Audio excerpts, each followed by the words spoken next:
Hello, hello, hello. Shalom. Hi to all. This is Leslie Chapman here with your Harris County.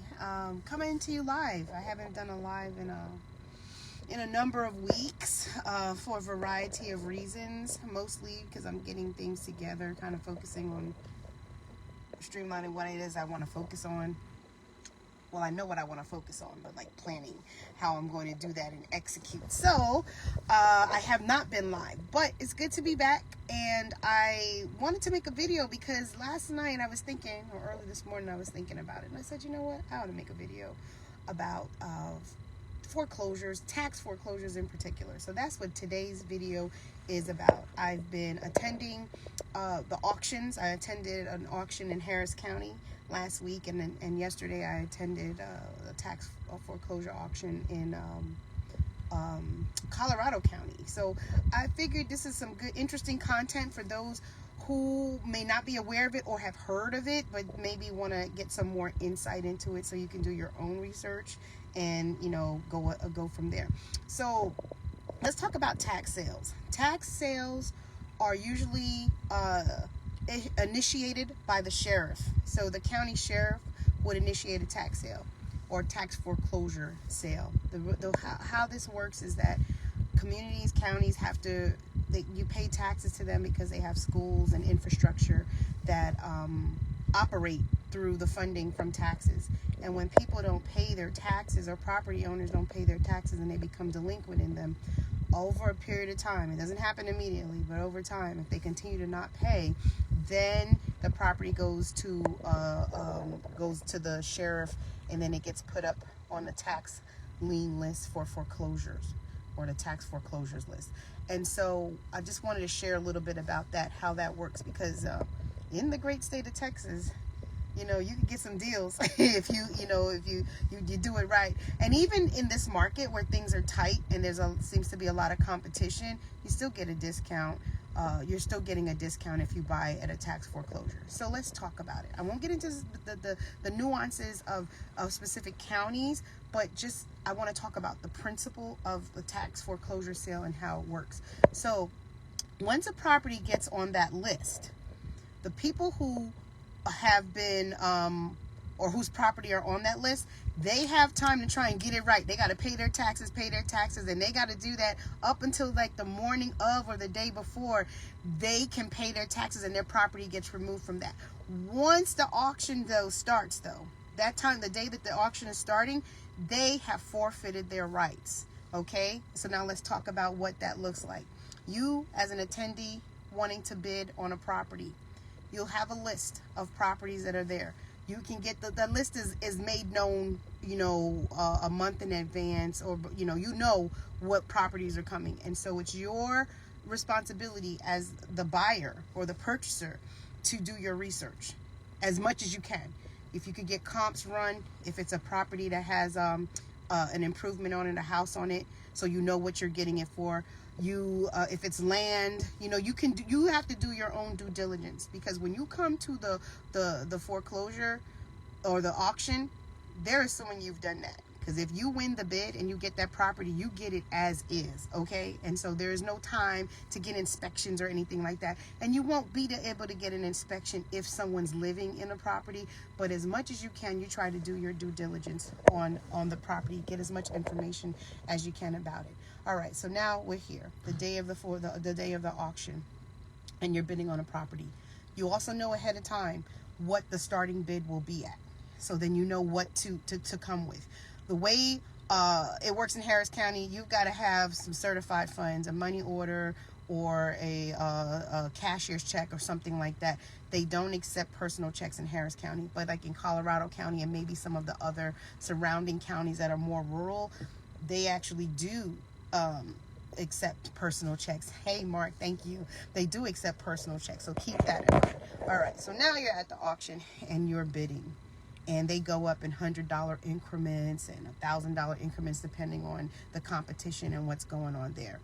If you win and you accept the bid, and they accept your bid and your offer, you have up until a certain point in time to make your payment. If it's in Harris County, you got to make your payment right then and there. They are not playing in Harris County. But like in Colorado County and other counties, they give you to like 2 p.m. to come back with your funds, or else it goes to the next bidder. So those are things to keep in mind. Have it together, because if you win a bid and you don't have the funds, they can file a lien or a judgment on you, because that ticks them off. So don't do that. Try to avoid doing that, okay?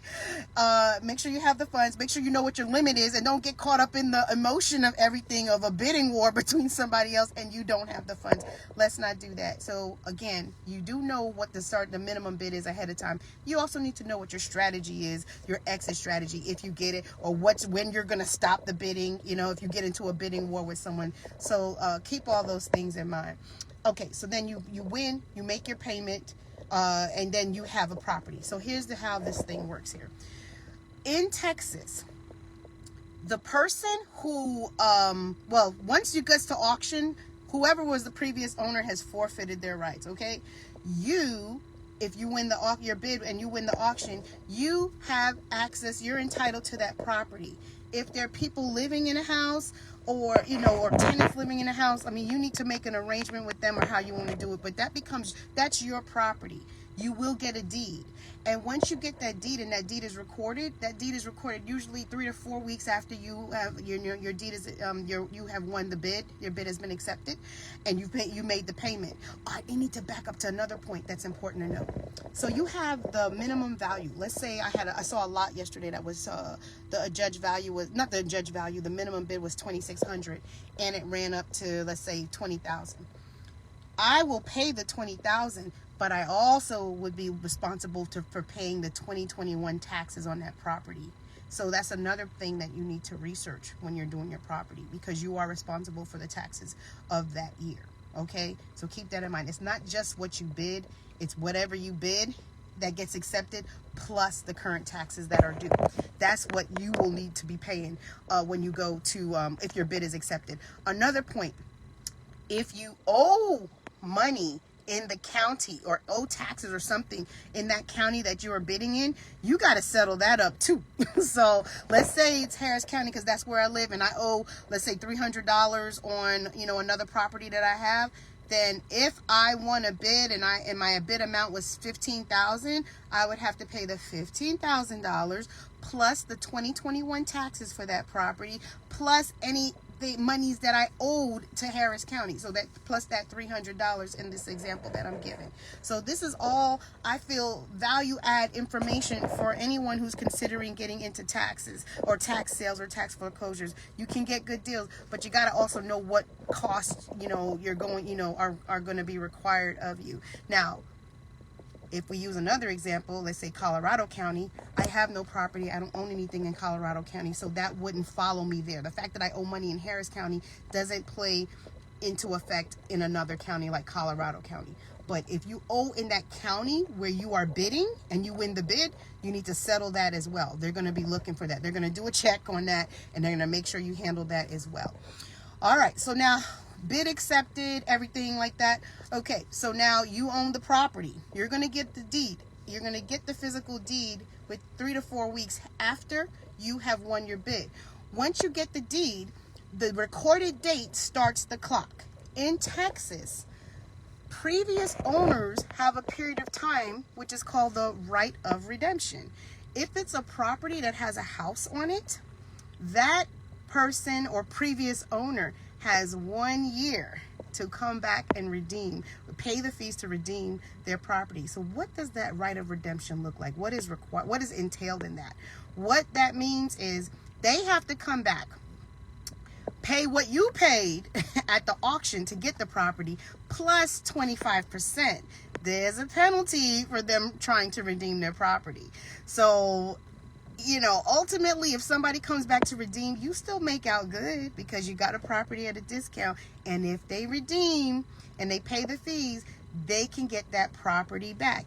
If they don't redeem it, then you own it free and clear.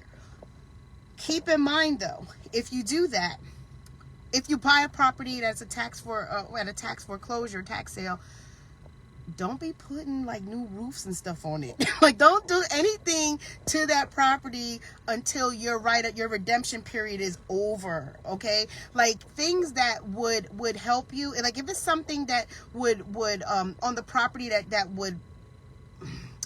is essential. Let's say it needs a septic or something like that, septic system, because if they don't get it fixed, it will permeate, toxins or whatever in the environment. Yeah, take care of that.